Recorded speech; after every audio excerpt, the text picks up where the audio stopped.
नमस्कार। आइए दोस्तों सुनते हैं डॉक्टर पुष्पा सक्सेना जी की लिखी एक और कहानी, अनोखा रिश्ता। मोहन को अपने बाबा से बहुत प्यार है। घर में उसके माता पिता भी हैं, पर मोहन को अपने बाबा के साथ रहना अच्छा लगता है। बाबा मोहन को कहानियां सुनाते हैं, उसके साथ गांव घूमने जाते हैं और कभी भूले से भी उसे डांटते नहीं। आज बाबा अपने पोते मोहन के लिए टोकरा भर आम लाए। आम देखते ही मोहन खुश हो गया। बाबा ने आम बाल्टी में डालकर धोए। उसके बाद दोनों ने जी भर कर मीठे मीठे आम खाए। मोहन ने बाबा से कहा, बाबा अगर हमारे घर में एक आम का पेड़ होता तो कितना अच्छा होता। जब जी चाहता आम तोड़कर खाते। हाँ मोहन बेटा, आम का पेड़ फल के अलावा और भी बहुत सी चीजें हमें देता है। आम का पेड़ और कौन सी चीजें देता है बाबा? देखो बेटा, आम का पेड़ जब बड़ा हो जाता है तो ठंडी छाया देता है। आम की पत्तियों से बंधनवार बनाई जाती है। रामू भैया की शादी में इसलिए उनके घर में बंधनवार और पानी के कलश पर आम की पत्तियां लगाई गई थी। अरे तुम भूल गए, आम की पत्तियों से तुम पीपनी बनाकर बाजा भी तो बजाते हो।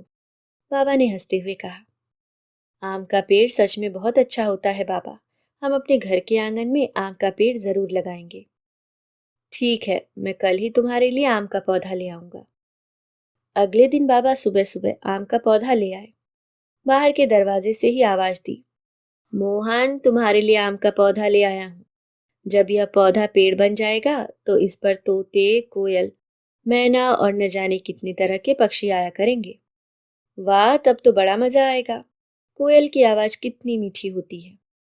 हाँ मोहन, पेड़ इंसान और पक्षियों के सबसे अच्छे दोस्त होते हैं।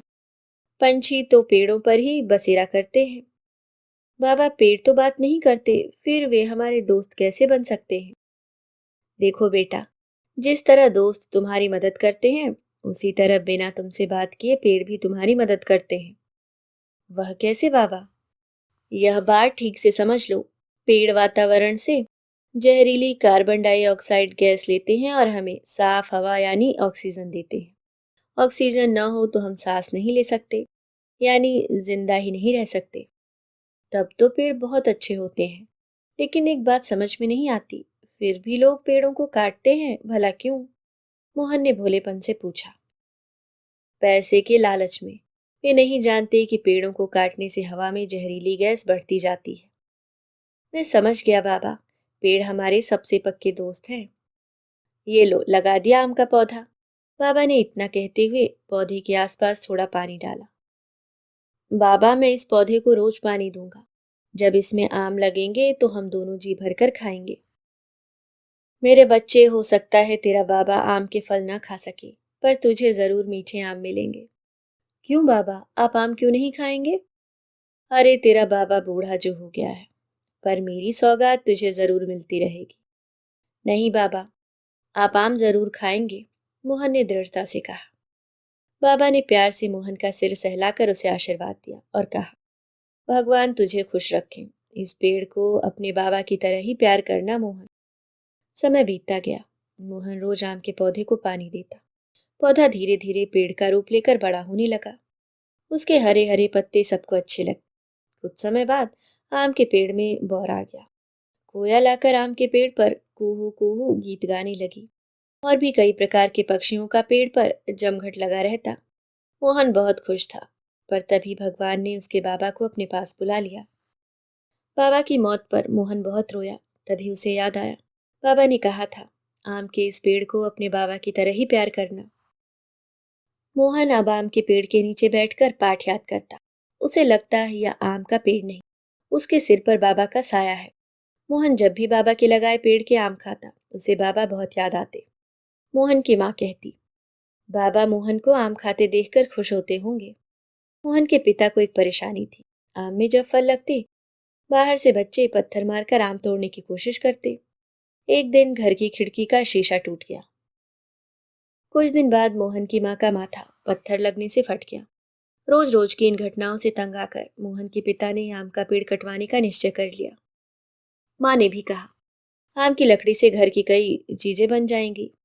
एक दिन पेड़ काटने वाले कुल्हाड़ी लेकर आ गए। मोहन ने पेड़ काटने से मना किया। मैं इस पेड़ को नहीं काटने दूंगा, इसे बाबा ने लगाया था। मोहन के पिता ने बहुत समझाया कि वह मोहन को बाजार से आम ला देंगे। पेड़ की वजह से खिड़की दरवाजे के शीशे टूटते हैं। आम तोड़ने के लिए फेंके गए पत्थर से तुम्हारा सर भी तो एक बार फट चुका है। भूल गए क्या? तुम्हारी माँ का माथा तो अभी उसी दिन फटा है। मोहन भागकर पेड़ के तने से लिपट गया और रोते हुए बोला, पिताजी, यह आम का पेड़ बाबा की तरह हमें प्यार करता है, इसे मत कटवाओ। पिता हंस पड़े। भला बेजान पेड़ मोहन के बाबा की तरह प्यार कैसे कर सकता है? मोहन कहता गया, जब पेड़ की डालियां हिलती हैं तो मुझे लगता है जैसे बाबा मेरा सिर सहला रहे हैं। पेड़ की चिड़ियां बाबा की तरह मुझसे बातें करती हैं।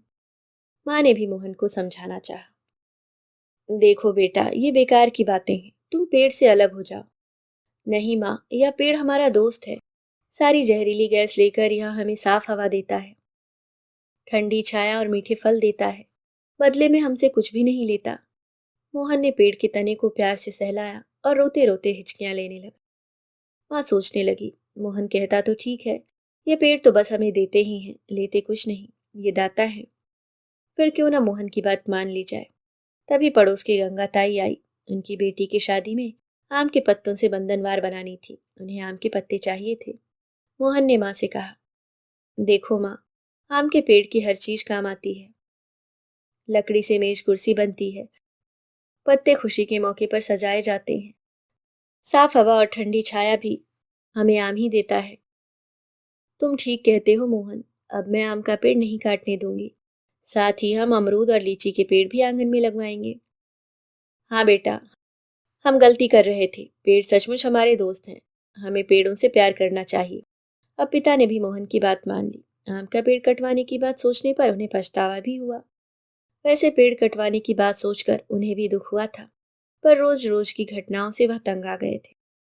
हमारी किताब में लिखा है कि पेड़ पानी बरसाने और बाढ़ रोकने में भी हमारी मदद करते हैं। पेड़ काटना ठीक नहीं है। माता पिता को मानते देख मोहन बहुत खुश था। किताब में ठीक लिखा हुआ है मोहन। अब हम पेड़ काटने की गलती नहीं करेंगे। पेड़ों से प्यार का रिश्ता जोड़ना ही ठीक है। तभी तो मैं आम के पेड़ को अपना बाबा मानता हूँ। ठीक कहते हो मोहन, तुम्हारे बाबा तुम्हें यह पेड़ सौगात में देकर गए हैं। इसके मीठे फलों में जरूर तुम्हारे बाबा का प्यार छुपा है। मेरी अच्छी माँ, मेरे अच्छे पिताजी।